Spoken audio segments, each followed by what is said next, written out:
There we go. Okay, I am having problems. The first time I tried starting this, for some reason, it made it a private video where no one could chat. But I still got the notification for it. So I don't think it was private. I think something weird was going on because I don't think you would have gotten a notification for that. Okay, so I told you that this month was going to be super busy. I'm almost back to normal. And then it's my son's wedding. But this will be the last time I hope that I have to do it on a Sunday. So I wanted to do it because tomorrow I will also be leaving to go to Missouri. My kids are going to go to my best friend's VBS. So I usually spend a week during the summer with her. So that's what we're going to be doing. We just came back from West Virginia from a camp there. It was tiring, but a lot of fun.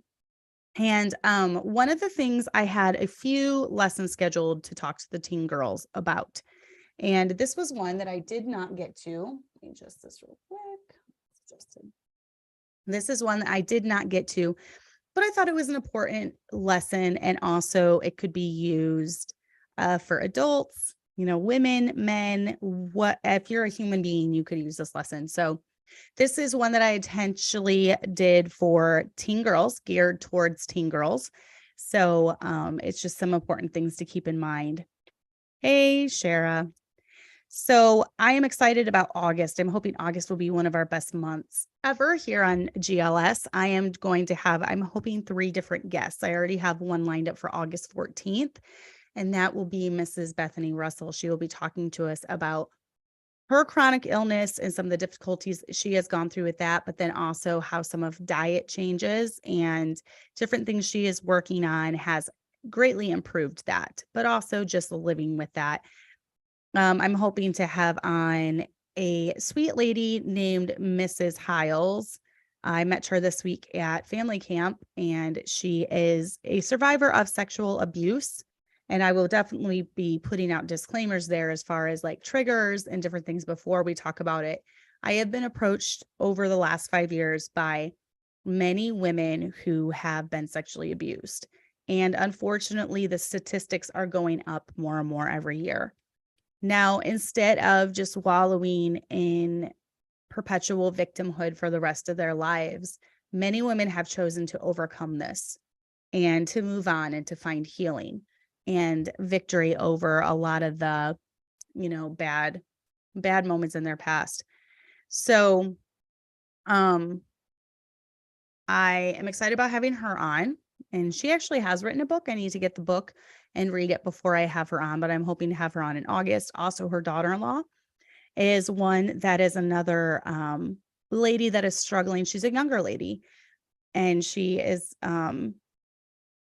newly married. So she is a younger lady. Hey, Amanda. And she also struggles with chronic illness. So I hope to have her on to kind of talk about that. And everyone's story is unique and different when it comes to whatever chronic illness that you're struggling with. So I think having 2 different viewpoints will be good. So I'm hoping to have all 3 of those on in August, every other week or even every week.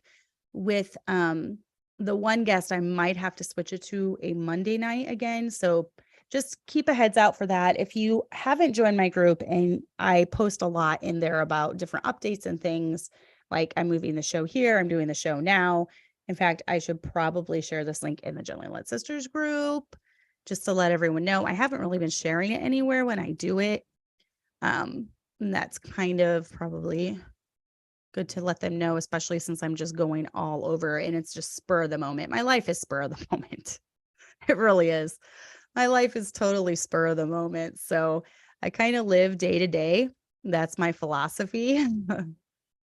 So it is very spur of the moment, but that's okay. That's how I roll. Okay, I shared it in there. Hello, Fiona. Good to see you.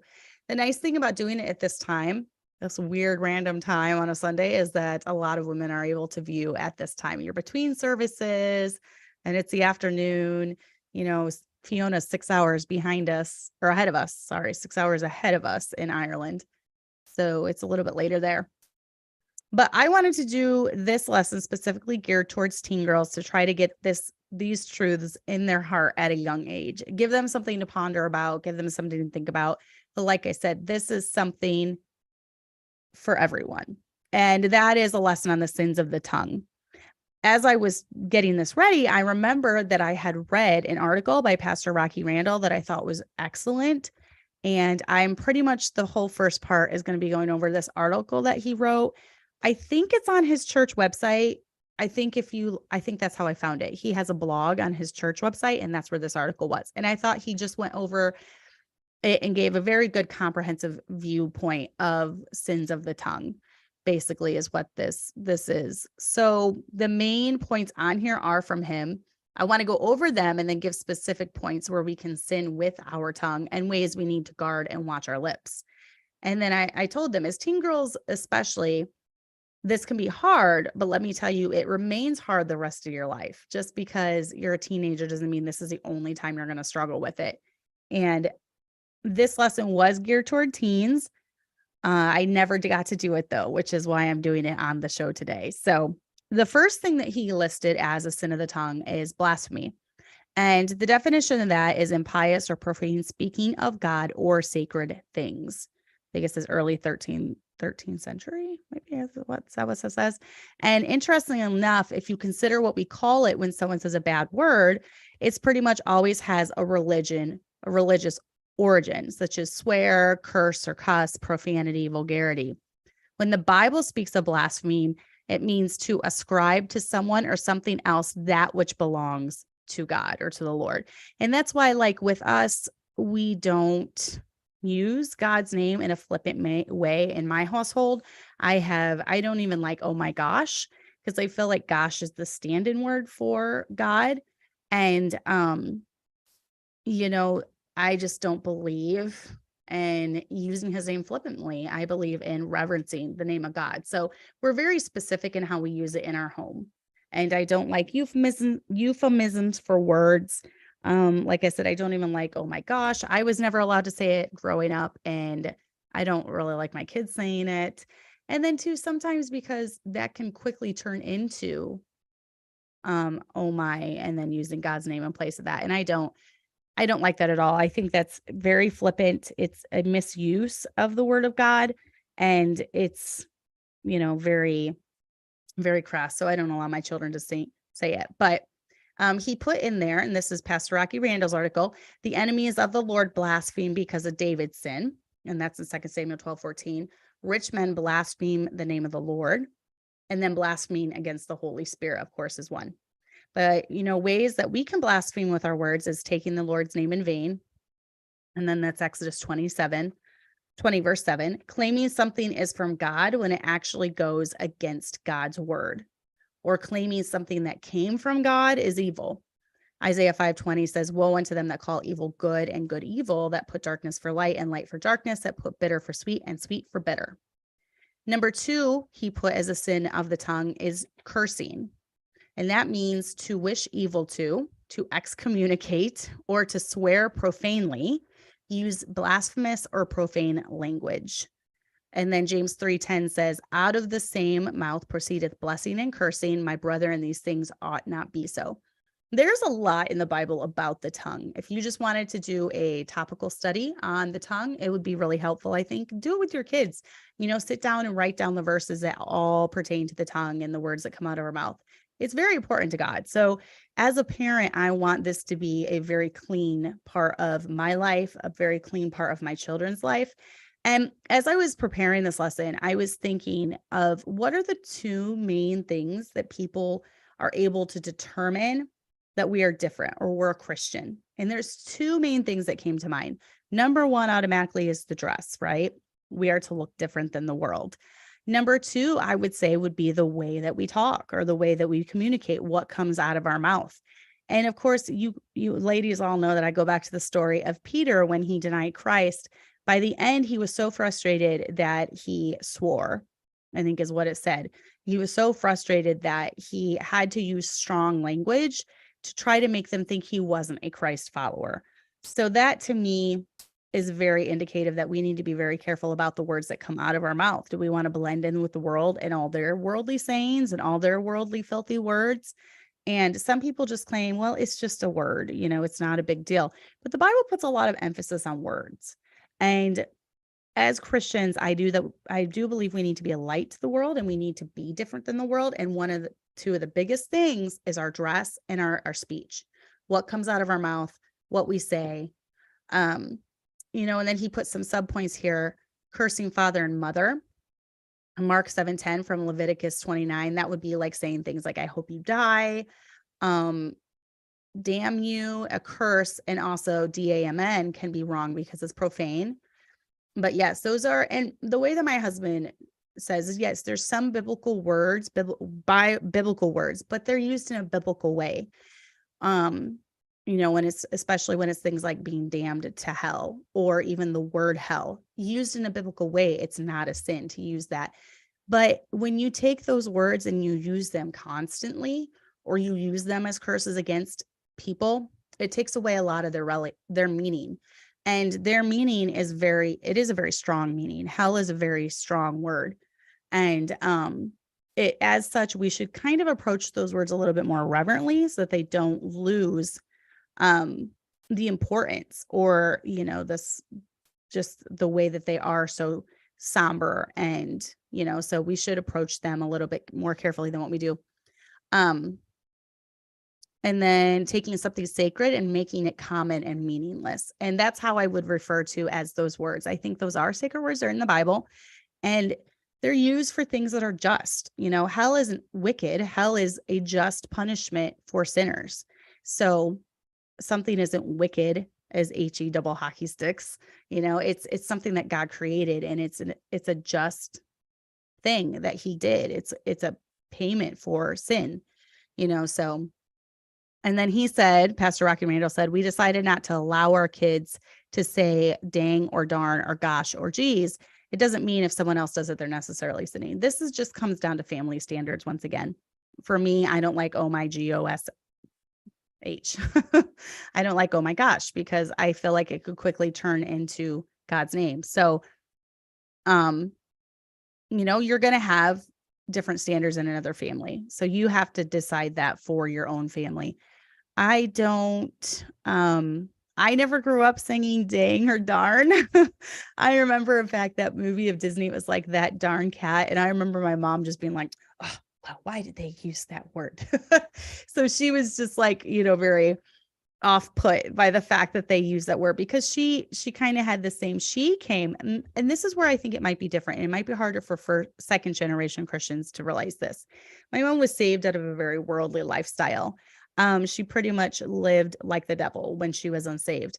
And as such, she used a lot of heathen words, and she was part of the world. So when she got saved, she was very sensitive to different things like that. She was very sensitive to language like that. So she put it all out of her life completely. So when she was raising us, because she was so sensitive to that specific thing, she made it a point to keep all that out of our home growing up. And I don't necessarily think that's a bad thing.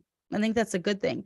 I'm probably not quite as strict as her when it comes to words, but I understand the importance of words, and just ask my kids. I'm constantly getting onto them, not only for the words, but for the grammar.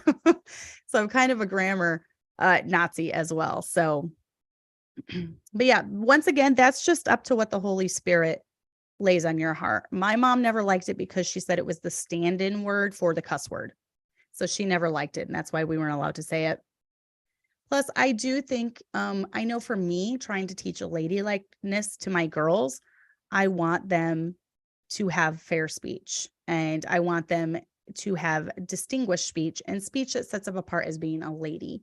And I don't feel it's ladylike to be using, profane language, cuss words, language of the world. I think as ladies, we should, remember in the olden days, men wouldn't even use certain words around ladies when ladies, and that's good, I think, because we're considered the weaker sex. And according to the Bible, we are the weaker vessel. And I know I personally don't like it when I'm in the world and I hear F-bombs being dropped, and it is a very distinct worldly thing. And I just don't want to hear it. So I've actually had a few older men that have slipped one, and they've seen me and they've been like, oh ma'am, I'm sorry. I shouldn't have said that in front of you. And I appreciate that they acknowledge that. Number 3 that Pastor Rocky Randall did was sin of the tongue is being a false witness. Obviously, thou shalt not bear false witness is another commandment given by God. And then he said, isn't it interesting that 2 out of 10 commandments have to do with words we say, taking the name of the Lord in vain and bearing false witness?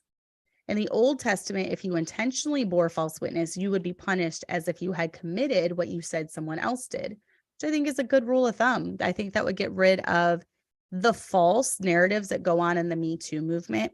The Me Too movement has its good points as far as sexual abuse being uncovered, but I also think that it has some bad things going on in it too.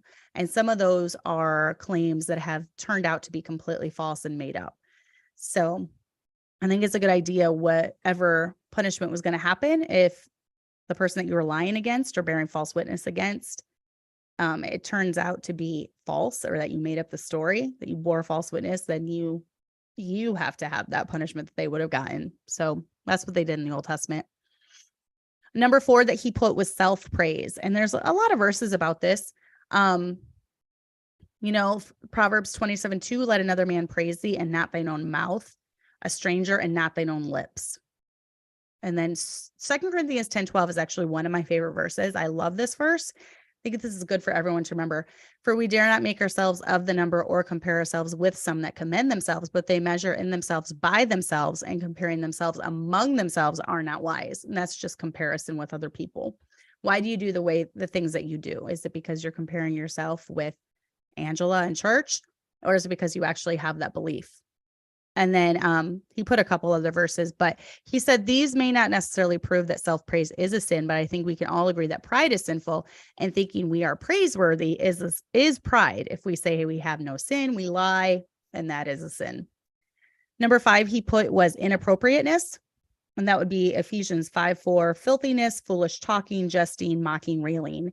This would include locker room banter. This would include racial slurs.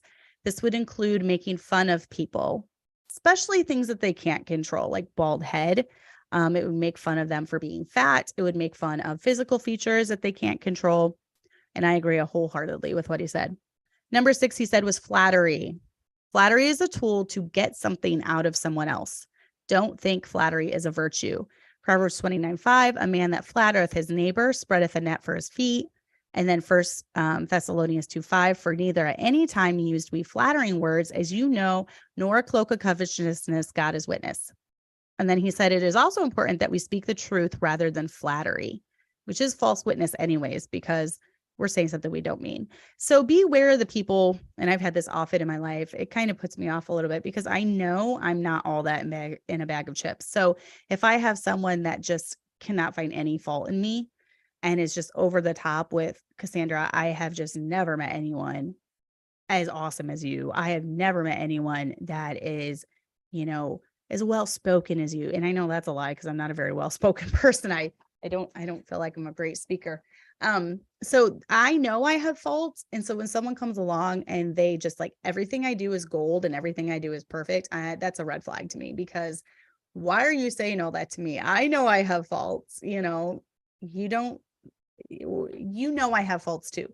So in a way, it's a form of lying, is when you're flattering someone. You should be able to, as adults, there should be room for disagreement. There should be room to not think exactly the same way as another person. No two people think exactly the same. And it's a red flag to me if someone agrees with everything you said, someone worships the ground that you walk on, someone is always showering you with praise.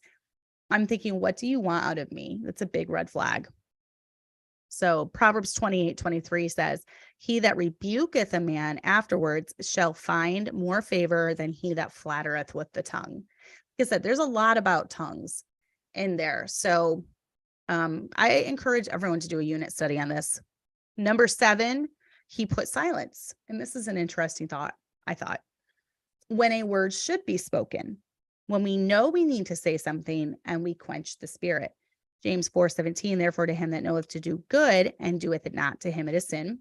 And when we fail to pray for one another, for Samuel 12:23. And this is what some call the sin of omission. And then what about failing to preach the gospel with our lips? And then he put Ezekiel 33:6. But if the watchmen see the sword come and blow not the trumpet, and the people be not warned, if the sword come and take any person from among them, he is taken away in his iniquity, but his blood will I require at the watchman's hands.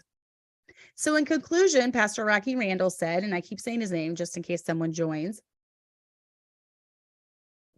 I want them to know I did not write this. And Pastor Rocky Randall did. In conclusion, he said, we are going to misuse our tongue and our words all the time. Sometimes it might seem pretty minor, and sometimes it will be an abomination to God. Let me clarify that what comes out of the man is a matter of what's in the heart. And I think this is his most important thought, and one I completely agree with. The truth always prevails, and the truth is always known about a person's true character. And the only way that that even comes out is by what he says. Actions do speak louder than words, but words give a whole lot away. You can only hide who you are for so long. I know people are very critical of social media and things, but I've said many times before, I happen to like social media and I happen to like things like Facebook because people spew forth words all the time in there, and their true feelings come out. Their true feelings come out towards you. Their true feelings come out about a particular subject. They eventually come out. So I think it's very telling. It's very telling on them. The truth is going to come out. He said, Matthew 15:19, for out of the heart proceed evil thoughts, murders, adulteries, fornications, thefts, false witness, and blasphemies. That's out of the heart that all that stuff is coming out. So the main thing to keep working on the heart, not trying to clean up the outside to impress people. And that's the thing. I think both aspects are important. Man looketh on the outside, but God looketh on the heart. Yes, but men are still judging you by what's on the outside. And that's why I think those two areas go hand in hand, and we can work on both of those: dress and the way that you appear, and then also your speech and what's coming out. Your speech is going to either betray what's in your heart as far as bad things go, or it's going to show the good things that are in your heart. So then I wrote down some things that go along with this, and this might be a shorter talk today, and that's fine. My throat is still horrible. We had something horrible going around last week when my kids were sick. They had like two things on top of another. One was some respiratory thing, and then one of the side effects of the respiratory thing is like eye gunk and eye grossness. And I guess that's a new symptom of the C word. I'm not going to say it on here in case I get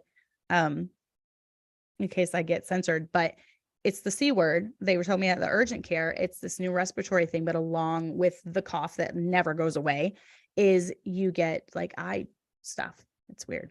So they were seeing it. But anyways, what are ways that we can sin against others with our tongue? And number one, obviously, that comes to mind is gossip. And, women get a bad rap for this, but more and more, maybe it's, I don't know, more and more men are just as guilty of this. Baptist preachers, that's all I'm going to say. Baptist preachers have a way of knowing all the dirt on someone and spreading it. So I've seen that quite a bit. But I think the main thing with gossip is looking for faults in others because we aren't secure in ourselves or our beliefs. I'm very secure in the fact that I wear dresses all the time or I wear skirts all the time. I don't need to go around telling my friends or other people in the church, hey, did you see Veronica at the store? She was wearing a pair of skin tight jeans. That's gossip. Sharing information that person was not there to see. I'm not talking about, okay, let's say you and your friend are both at a preaching service and something crazy happens, whether that's an illustration or whether that's like, I don't know, you have a guy come in and heckle the crowd and you're talking about that because you were both there. That's not even gossip. That's not really even gossip if you're like laughing about it and telling someone else about it from, if it's something that's public like that you both saw and you're talking about it afterwards, that's not gossip. Some people can be so over the top with like declaring everything gossip. And I'm just like, what in the world? And then my husband has even been accused he's been accused of being a backstabber for things that he said on a public forum. As far as like, usually when you're a backstabber, you're nice to someone's face, and then behind their back, like in the shadows, you're talking to all your friends about how much you can't stand this person. And he's like, how was it backstabbing when I was saying it for everyone to hear, and it was stuff that he had specifically told that person or something. This happened. I don't even know. This happened a while ago, but he's like, you don't even know the definition of backstabbing. But I truly believe that gossip or it's when you have information that could make someone else look bad, but you go and you spread it to other people for no reason other than to get other people to turn against that person. That's definitely gossip. That has been done many, many times against me. And I'm sure I've done it to other people. Not intentionally, but I'm sure it's come out. I'm of the belief that I try not to ever say anything privately to someone else about someone that I would not say to that person to their face. That's kind of my philosophy in life. And given that I am a more bold person, that might be more than what you would say, but we can determine that. So, but yeah, I think the number one thing with gossip is looking for faults in others because we aren't secure in ourselves or our beliefs. And that goes along with saying things behind someone's back we wouldn't say to their face. Oh, that's funny, Shara. But saying things behind someone's back we wouldn't say to their face. And this is where my whole thing comes in with I will only say things about someone behind their back that I would say to their face. See this cough, never ending.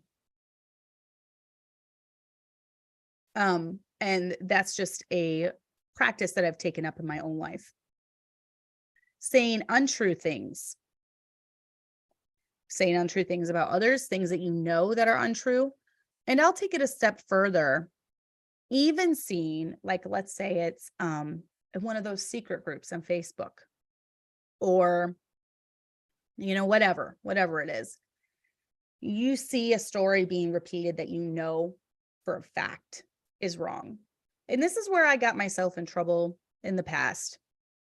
And maybe it's okay that I did. I don't mind that I did. I would stick up for people, especially when we were friends with a certain crowd. I would stick up for people that I felt were being unjustly attacked. Especially if I, being friends with that person, knew the whole story or knew that the story was being told or spoken of on a public platform was wrong and it was misleading. And the only reason that story was being told was to get people to turn against my friend. I have such a personality that I stand up for injustice, and I don't like it when people are getting unjustly attacked or they're getting stories told about them that aren't true. And my husband has the same personality, which has gotten him into a lot of hot water through the years. But that's okay, because in the end, truth is important. And if I am friends with someone and I hear someone else saying a story about them that's not true, I'm going to stand up and say something. So for me, I feel like in my heart, it's wrong for me to not set the record straight or clarify, especially not so much with me. I don't need to go around righting every wrong. But if I stumble upon a story being told about someone I love or someone that's close to me, I feel that I need to say something, that it's important for me to say something. Another way that gossip can be bad, though, is telling true things, but things that aren't our story to tell. So I used to be worse about this area. Let's say that it's not even bad things. It could be good things. Someone gets promotion. Someone finds out they're pregnant. Someone buys a new house, it could be things like that. Sometimes it's not our story to tell, and we're taking away part of the excitement from them if we're going around telling everyone. So like, even when my son got engaged, of course I was so excited, but this was not my moment. This was him and Jenna's moment. So I waited until, even though I was super excited, I waited until they posted pictures. I waited until they announced it. I waited a little while even after that. let people congratulate them and let them have their moment. And then I shared the post because I don't want to be the first. I don't need to be the first that has to break the news about every good thing. And so this doesn't even necessarily have to be bad things. It could be good things too. So, sometimes it's just not our story. And I've said that often, like I'll start saying something. I'm like, you know what? No, this isn't my story to tell. They can tell you if they want to, but this isn't my story to tell. So of course, this was geared towards girls, teen girls. And so I wanted to go over internet usage with them. This is a big one when we've got every social media platform and more popping up all the time. TikTok, Facebook, Instagram, Be Real, YouTube, everything you could think of, there's more and more apps for it. So one of the things that I do personally is I only use my name to back my words. I don't have anonymous accounts. I don't use fake names or fake IDs.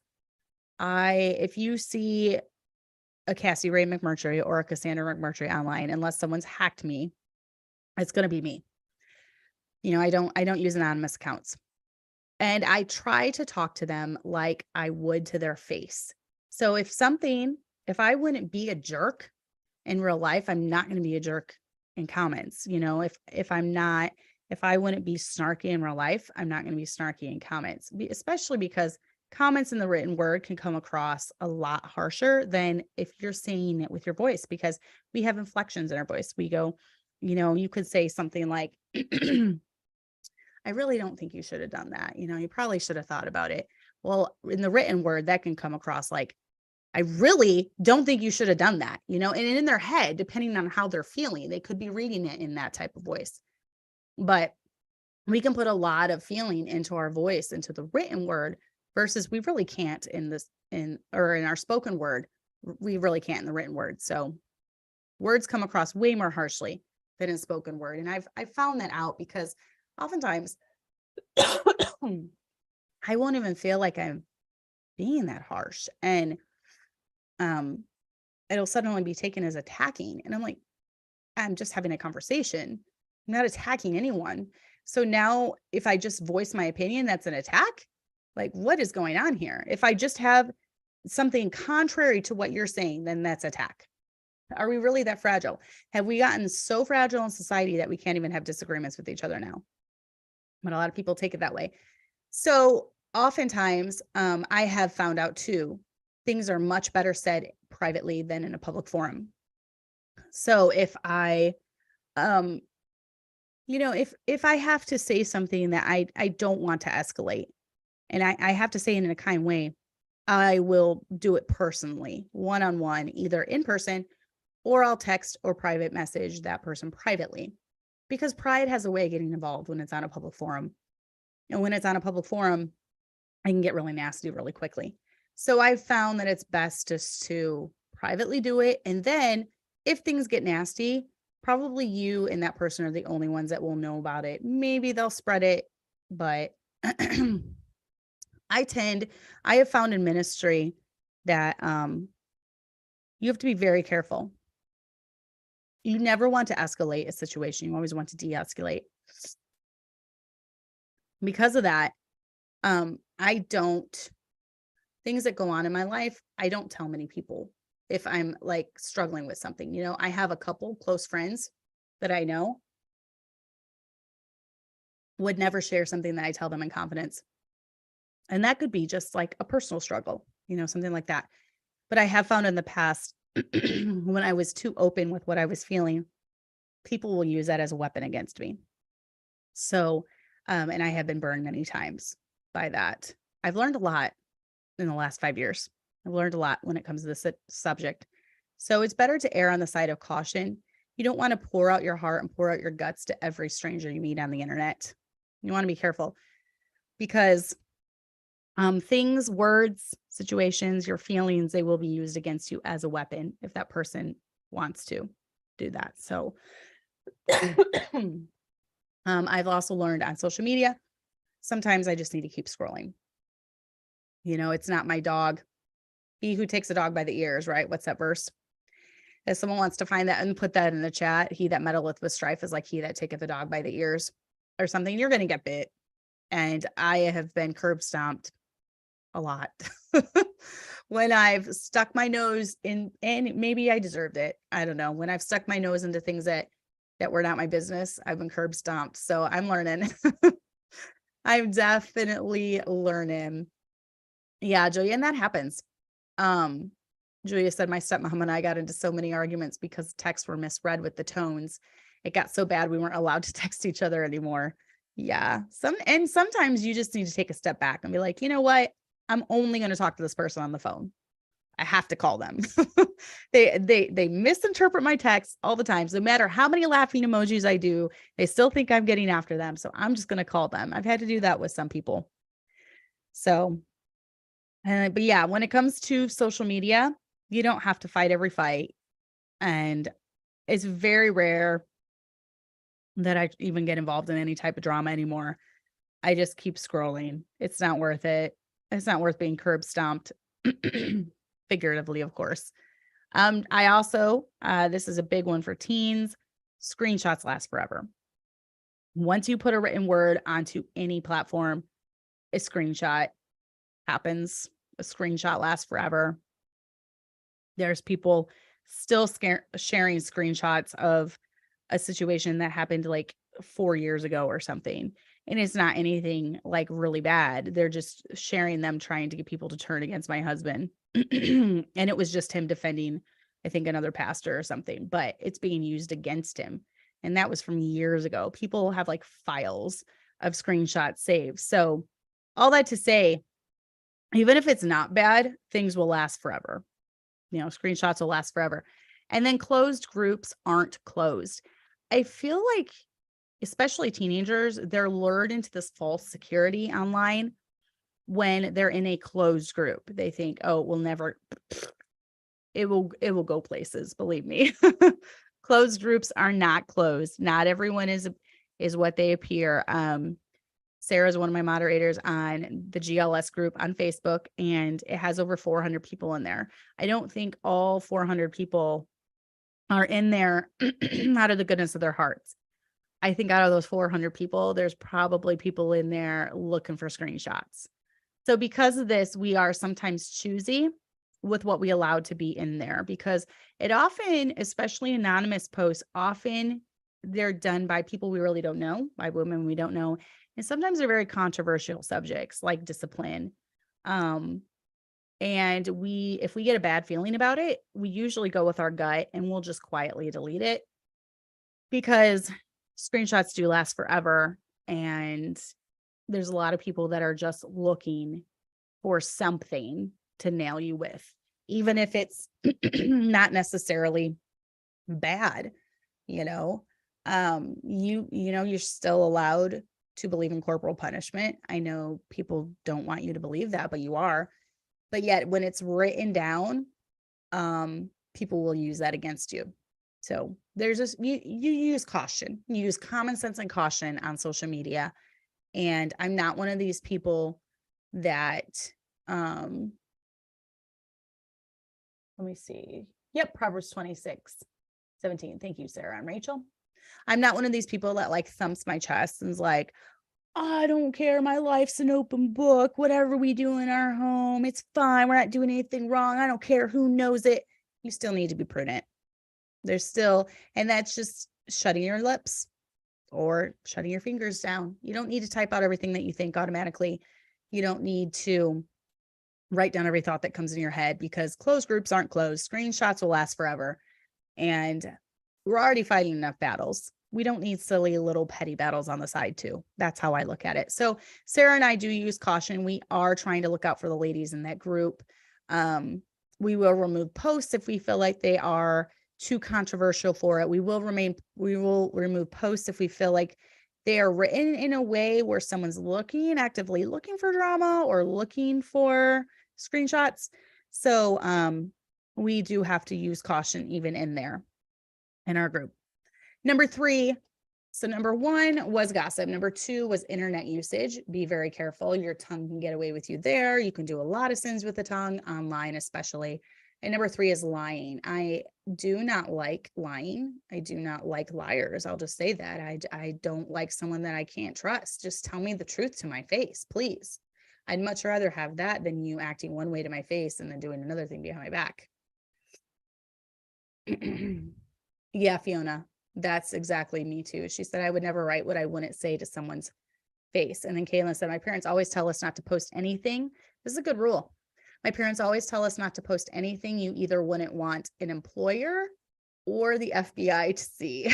That's true, because we know the FBI is watching. That's a good thought to keep, though, because it's becoming more and more too. When you go to get a job, they will go look at your Facebook and they'll see if you're like on all these websites just running your mouth and running down everyone and running down everything and beating your chest and saying, I'm the man. Look at how hardcore I am. They're going to see all that. So you have to exercise prudence. Hello, Esther. I am doing good. Thank you. I hope Zeke is having a good birthday. The boy that Abby is talking to, it is his birthday today. So Abby is up there with him today. But yes, lying is a big one with me. I try to instill this into my kids from the time that they're small. They're going to get in a whole lot more trouble if they're lying about it and I find out than if they are just upfront and honest to me. Remember that God sees all too. I don't know, who are we trying to get the ultimate person we're trying to please is the Lord, right? So when we're lying, we're trying to make ourselves look better to man, but we're making God sad. God sees it all. God knows it all. If you can't tell the truth, just don't say anything. There have been times where I've had to in my life just say, I don't know. I'm not going to make up a story or make up a narrative. I just don't know. Lying lips doth the Lord hate. Proverbs 12:22, lying lips are abomination to the Lord, but they that do truly are his delight. So, oh yeah, Sarah, they totally lurk your page. Are you serious, Fiona? Fiona said it's a question when applying for a travel visa. What are your social media accounts? The FBI. They're watching everything. Oh, that's exciting, Esther. That sounds good. Lots of good food. But yeah, you don't have to be mean in order to tell the truth. Some people will think, well, if I tell the truth, people are just going to think I'm mean. And maybe that's why I don't think I'm a mean person, but I've been branded that in the past, just when I've stuck up for people and I've tried pointing out falsehoods. It doesn't make me a mean person. You can learn tact and you can say it in a kind way. And I try to do my best. My friend Amanda calls me a word ninja sometimes because I'll think, she can verify. I will think long and hard before I comment on something. I will pray about it. I will sit on it because oftentimes, especially if I'm upset about something, I need to pause. I need to take a step back. I don't want to write out words in anger. And so I just wait. And I think about it, I pray about it, I formulate the response in my mind, and I carefully write it out. And I sit there and I look at it long and hard before I push reply. And that's the way I do it in my own life, because I do have a reputation to uphold. And I do know that one ill-spoken word will be screenshot forever and put in a file somewhere. And that's my testimony. That's who I am. And I want only honest things out there about me. I want only truthful things. I want only good things. I don't want a comment out there where I'm blowing my top at someone. I don't want a comment out there that's using, bad language or cursings or revilings or I don't want any of that out there about myself. So I'm very careful in what I respond. And then along the same lines as flattery, which we kind of went over flattery in Pastor Rocky Randall's article. So, and then I did put number 4, the last thing, the correct ways to use our tongue. So like we kind of focus on the negative things, negative things. And another thing I wanted to say too is before you go around talking smack about someone or something, before you go around talking smack, have you talked to that person?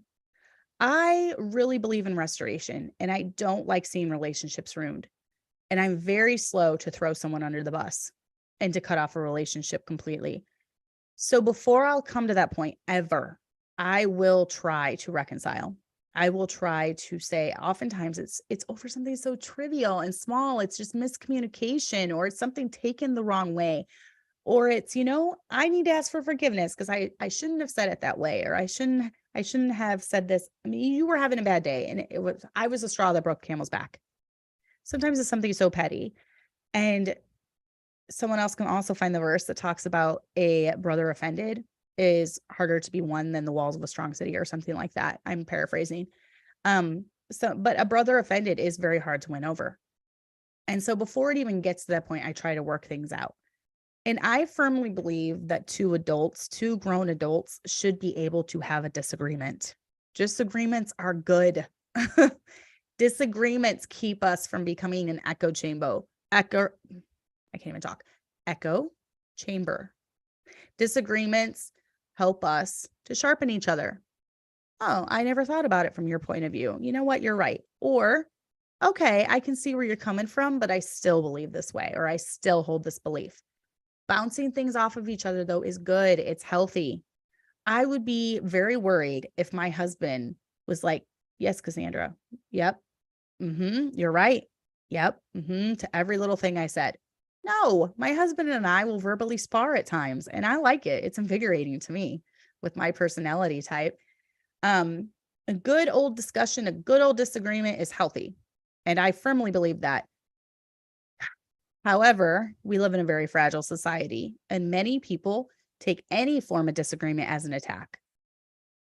And knowing this, you might just need to learn tact when it comes to certain people. I can say this to this person, but I can't say this to this person. Thankfully, all the ladies at our church are very good when it comes to this area. We are pretty open and honest with each other. I don't have to walk on eggshells. And I love that, because I think that's what healthy adults do. Healthy adults can take correction. Healthy adults can have a disagreement, and it keeps you from being in a cult. It keeps you from, like I've said before, if every single family does everything exactly the same as each other, that's a big red flag, because we should all have differences. We should all have room for disagreements. We should all have room for living our lives differently in the little things. I'm not talking about big things like salvation or something, so I think I would have loved like being a debater as I was, if I was ever in public school, like doing those like speech debates or something. I think I would have loved doing that. But sometimes Amanda will she'll send me something and she'll be like, what do you think? Be like, well, maybe if you just rephrased this part, this comes across a little strong. She's bounced stuff off before to me. So yeah. But that's one area though where we can be honest. She can be honest with me and I can be honest with her. And we don't get offended. We're like, you know what? You're right. Thank you for talking me off the ledge.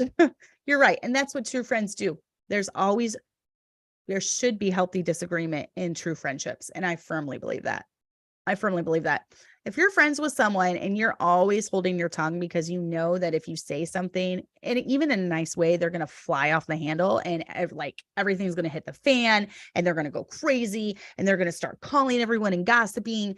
If you're friends with that person, you might need to take a step back and think, is this a healthy relationship for me to be in? Should I feel this way? Should I be walking on eggshells? Because they're going to fly off the handle if I say such and such wrong, or I don't say it the right way or whatever. So yeah.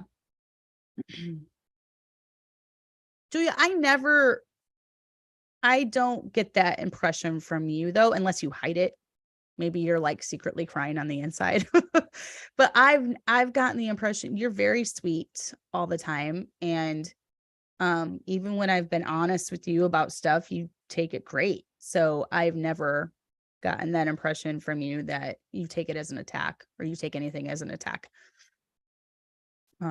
So Kaylin said, I'm a sensitive person. However, I really do appreciate when someone tells me that I've done something that wasn't right. I might cry, but it's not because I don't want to hear it.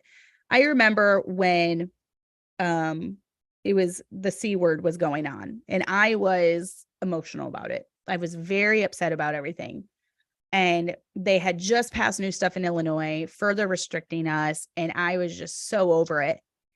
And one of our friends posted in a Facebook group, and she basically posted about how the benefits of this lockdown. And I left a big long comment saying, there would, it would be great if there were benefits if this and this and this and this wasn't happening, basically raining on her parade. And I had a friend that texted me privately, did not say anything publicly in the group, and said, I really think that was selfish of you to do, because she's talking about the good things that have happened, like more family time. Her husband got to work from home. They got to see him more, all good things, but I was just raining on her parade. And I needed to hear that. It was like a reality check, like, Cassandra, the whole COVID thing that's happening is not revolving around you. What is wrong with you? You're totally raining on her parade. So I went and I took the comment down, I deleted it, and I apologized. And I said, I'm really sorry that I did that. You're right. There are some positives that have come out of this. And I am so glad it's strengthening your family and it's strengthening and I needed that. So, and I'm still friends with the one that texted me that today. I'm still friends with her. And we need that in our lives. We need people who can keep us in check, because we all have bad days. I was having a bad day. That was a bad moment for me. I was having a bad day. Someone probably has a screenshot somewhere. Who knows? We'll use it against me, but it was wrong on my part. I was having a bad day and I just said stuff I shouldn't have. I was a negative Nancy. I was being a pessimist, and shame on me. So that really taught me, though. That taught me a good lesson. It taught me that when someone posts something about something good that's going on in their life, or even something bad that's going on in their life, I don't just need to look inwardly and make it about me. Well, I'm glad this is going good in your life, but this is going really bad in mine. And I don't need to be a negative Nancy. So I need to find ways to leave positive comments and not, comments raining on their parade or just being a pessimist or whatever. So that was a good, valuable lesson for me. And I've thought a lot about that since it happened, and it keeps me in check now, where I try to be very positive and very uplifting and not rain on other people's parades. So even if it's something like, it could be something silly. Like I saw one Facebook post someone did about the clothing company Shein, which this is from Shein, and it's cute. Let's see, it's just cute. It's a cute shirt. It's got like the little shawl wraparound thingy. Super cute, right? Okay, well, someone posted something about how they like Shein, and I will admit I do too. And then people started getting on there and talking about how bad it was and how they're going to die because the clothes all have lead or something in it. And the original poster was just I could see them visibly shrinking. Not really, obviously, because you can't see things on Facebook, but I could just tell they were like, oh, I didn't know that. I'm okay. I'm sorry about posting anything about it. And it was just come on, everyone's raining on your parade. Just keep scrolling, keep scrolling. And if you feel so led, in a week or two, you can do your own post about how you don't like Shein. And, they're all horrible and corrupt and they use child labor or whatever it is. I haven't looked into it. And there's some things where, you know what? I don't want to. So stop raining on my parade. You know what? I don't need all organic, and I don't need someone come along and point out how the food that I eat isn't all organic. And then tell me I'm going to get cancer and tell me I'm going to die. Just let me eat my brownie in peace, please. I know it's a boxed brownie. I know it's toxic. Just let me eat it in peace. So, we need to be careful about raining on people's parades. I don't even know where that came from, but correct way to use your tongue. Praising the Lord. That's always a good way. In church, praising the Lord through song. Teach your kids to sing out in church. Teach them to lift up their voice in song. That's always super great to do. Praising the Lord for the things he's done in your life. Like the one post in the group where she was talking about the good things that came out of the C word. She was praising the Lord, basically. She was praising the Lord, and she was talking about all the good things that he had done in their life during that. So she was using her tongue in the correct way. Build up others when it comes to edifying or exhortation. We don't need to be the ones always correcting everyone. We don't need to be the ones always down on everyone. You know, let's try to help a sister out. Maybe she's having a bad day. Let's try to use edifying words and exhorting words and just kind words. And there's a difference between kind words and a difference between flattering words. Flattering words usually focus on things like you're so talented, you know, you're so great, you're so awesome, things that really don't have any basis. Kind words will actually, you know, you're doing such a great job at being a mom. You know, I saw what you did there for that person, and that was very kind, you know, just pointing out legitimate kind things that that person's doing. Truth in a kind way. This is be truthful, but be kind while you do it. You know, don't be browbeating someone or curb stomping them. Be kind in the way that you're using your tongue. And then giving the gospel. That is a good way or a correct way to use our tongue. That is one of the best ways to use our tongue is by giving the gospel. Right now, I'm only able to go about once a month, but you can always look in formal organized soul winning, but you can always look for other ways, you know, opportunities. Keep tracks with you. And if you have an opportunity, hand one out and direct them. We have YouTube cards, which is really nice because the video of my husband giving the Bible Way to Heaven is on there. So give out YouTube cards and say, you know what, you want to look up this Bible Way to Heaven, and then you can know for sure that you're going to heaven. That's just a very short way to really get that out there. And then a teacher of good things. A teacher of good things. So this is one that I take to heart because I'm getting older every day.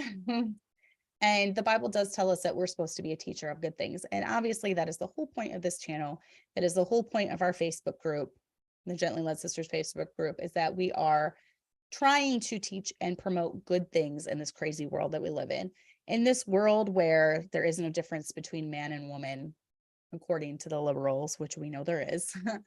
In this world where the line is being blurred every day between masculinity and femininity, in this world where stay-at-home mothers are mocked and ridiculed and told that they aren't important or good enough because they're a stay-at-home mom, I want to be a difference in this small, tiny little corner of YouTube that I have. I want to be a difference on any social media platform that I have. I want to be an encouragement. I want to let you know that you're not alone and that you're not crazy and that you are worth something and that you are building up souls for eternity. And that is the most important thing, in my opinion. So in this crazy world, I want this to be a place where you can come and you can hear good biblical truth, and you can hear principles that will help you live a good life, and you can learn things that will help you stand out as a Christian, and you can refine your lifestyle, and you can work at being better. You know, if you have a problem with the tongue, you can work on that. If you have a problem with gossip, you can just stop. Just stop. When you anytime that you're tempted to talk about someone other than you or your family, just stop and think, first of all, is this something that's even going to stay between me and this person? Chances are, unless there's like your bestest friend, probably not. And is this even true? Is this kind? Is this edifying in any way? And why am I telling this to someone? Am I telling this to someone because I'm trying to make myself look better, or I'm trying to make myself feel better about my life? Is it because I don't like the way I'm living this life and I don't like the standards? They're not really even my standards, but I'm just doing them because everyone in my church is doing them. So when I see a person in pants, it just infuriates me. And I just have to tell someone that she's wearing pants so we can go on and on about how evil and wicked it is. And it can make us feel so much better for putting on our skirt. Okay, congratulations, you're wearing a skirt, but your mouth is full of deadly poison. So I'd rather have the person in pants who's a lot more kind than the person in a skirt who is vicious and mean. But maybe that's just me. So anyways, I hope this was a help. I think we all need to remember there are a lot of sins of the tongue, and we need to be careful when interacting with people and being careful about spilling our guts to some random person on the internet. So I'm so glad, Kaylin. I can see that you have grown over the last year. I do feel like it has helped you grow in your femininity and faith, and you fit the group requirements. Yeah, you do. You are a Christian woman desiring to live for the Lord. So that's really basically all that you need to fit. And Shara said, I'm also guilty of warning people about dangers I hear of. My intention is only to inform them, but maybe it doesn't come off that way. I feel like this is kind of my rule of thumb. If they didn't ask, then I'm going to keep my mouth shut. Okay. So if someone does an exciting post about Shein and how they love the clothes from there, I'm actually the dress I'm wearing to my son's wedding is from that. And you know what's funny about me? Okay. So I don't know if anyone did it on my post about it. I think I was reading someone else's post and someone got on there and was putting all the links to like why everything is so toxic from there. But I'm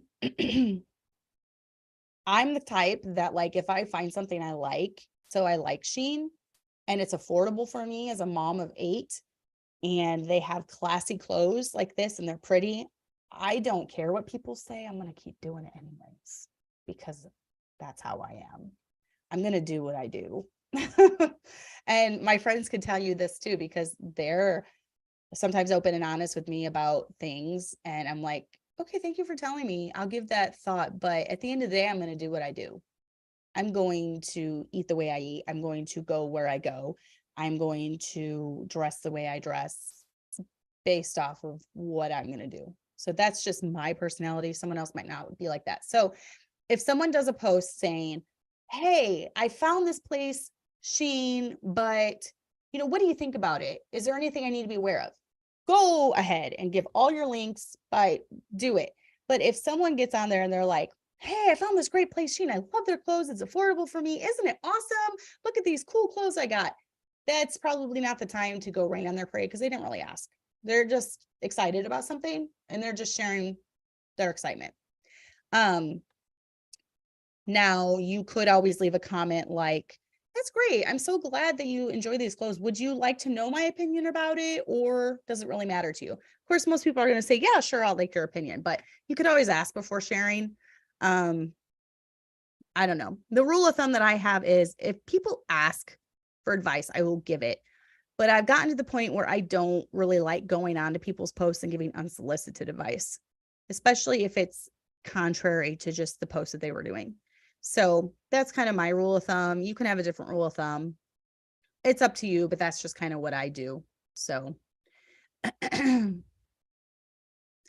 Shara, someone else told me that too, because I was talking about this with camp. She said it could even be a rumor made by the bigger companies so they don't lose business. I appreciate your thoughts. Your different personality helps me see another perspective. Yeah, that's just my personality. And I know I'm different than most women. Most women are very conscientious of criticisms. And they really get down if people have something to say against something that they're doing. I'm not most women though. And I think I have developed very thick skin over the last 5 years because there have been so many lies told about me and my family. And there have been so much so that it's laughable. And it's just, I don't care. I'm going to live my life the way I live my life. I'm enjoying the product that I'm seeing in my older children. And so obviously something, I don't know what, by the grace of God, something's clicking. So I'm just going to keep doing what I'm doing. I'm going to keep plodding away. I'm going to keep living my life the way I'm living it. I'm going to keep being consistent. I'm going to keep being faithful. I'm going to hold true to the things that I know work. I'm going to let go of the things that I know don't work. And, even as the show evolves and get older, I don't plan on stopping it ever unless I get censored or kicked off. So I'm going to have to come on here sometimes and I'm going to have to say, you know what, this didn't work. You know what, I was wrong in this area. And I hope I always have the humility to do that because we're always learning, we're always growing. And even though I'm older than a lot of you here, I still have so much to learn. We're just now marrying our firstborn off in 4 weeks. Okay. So I have a lot left to learn and I love it that you're all here with me and we're all growing together. And even for people like Kaylin, I have seen so much growth in the last year and it makes me excited for her future. And I'm glad that our group, especially on Facebook, our Facebook group, if you're not in that, get in it. It's a really encouraging group, especially that group has been an encouragement to her. That makes me super happy. And that is why we are here. And that's why we do what we do. So thanks for all being a blessing to me. I missed doing my live last week. That's why I knew I had to fit it in today. I really miss doing the live. I miss interacting with all of you. So I'm hoping to get back on my weekly Monday schedule starting next week. And then we have the wedding in 4 weeks from this Saturday. Super exciting. Super excited to see Fiona again because it's been a year. So super excited about everything coming up. And yes, I will definitely post pictures of the wedding. I'll try to share even a live stream of it so that you guys can watch it. If you follow, I don't know if I'll do, if you want me to in the Gently Led Sisters group, I can. But especially if you follow me personally. If you don't follow me personally on Facebook, go ahead and friend request me. Especially if I know that you're a GLS listener, I will be more. I have a lot sitting actually in queue right now. I kind of tend to ignore names I don't know. So there's like 50 or something that are like friend requests to me. But if I see a name I recognize, I click confirm right away. So I share a little bit more private stuff on my actual personal Facebook profile. But if you want, I'm going to try to share a live stream of the wedding for anyone that wants to watch it can't come, obviously. So I understand it's in Illinois in the boonies. So I don't expect you to come, but anyways, okay. I love you guys and we will see you next Monday. Hopefully, I hope you have a great